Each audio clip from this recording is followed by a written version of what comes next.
Welcome to Death Valley. Let's just say that Death Valley is known for being hotter than but not this time. It's November. Yes, that's rain on the windshield. Just a little, but it's rain. Even more surprising, a rainbow.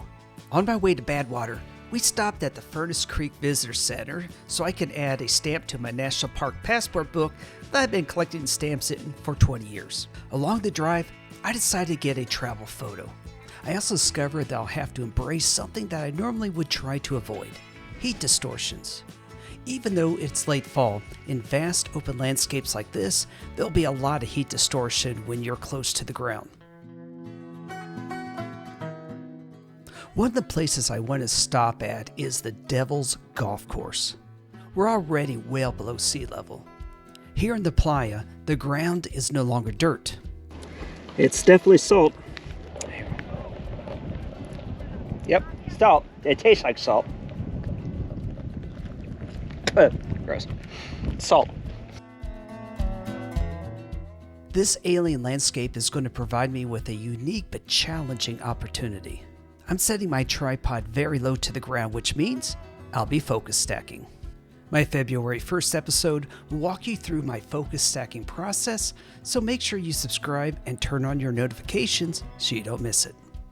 Shooting to the south gives the ground the appearance of dirty snow. I decided to pull the viewer's attention to the distance by not using all of my focus stacked images. I'm going to shoot to the east in just a moment, but it's time for lunch. Yes, I added a refrigerator to my setup in the Jeep. It's a game changer in my ability to stay out longer and eat fresh foods that are a lot healthier than salty canned soup or freeze-dried hiker food. Okay, on to that second photo stack.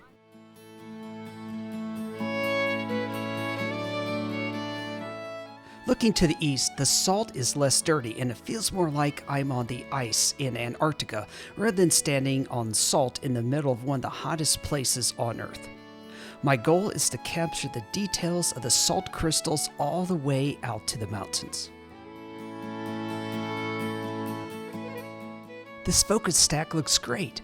I have sharp details in the salt in the foreground, but as I continue to look further into the distance, I have to ask myself, what is up with that checkerboard effect from the shadows of the clouds?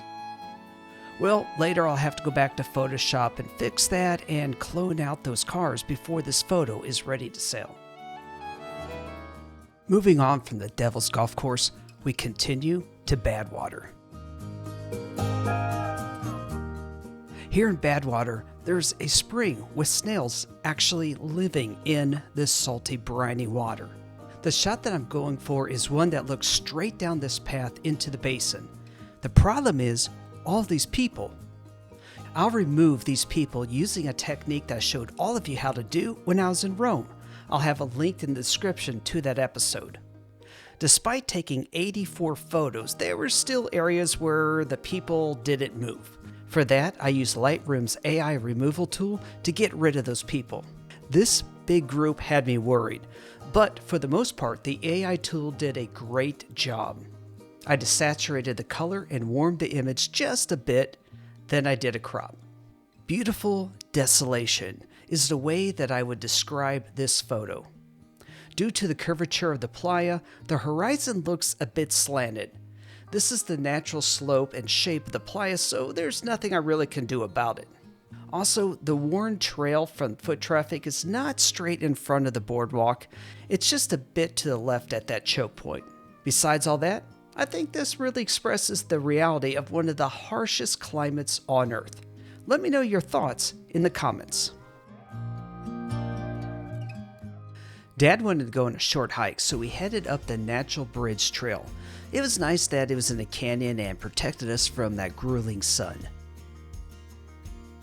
I wanted to get above the heat distortions as much as possible so we gained some altitude on Artist Drive.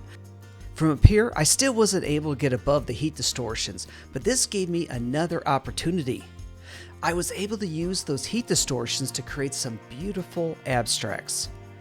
Looking closely, you can see how much the heat significantly reduced the detail of the photo. Looking at the photo as a whole, you can see that this is a harsh, barren landscape. On our way back to our hotel in Beatty, Nevada, I was able to capture one more travel photo. I love this photo.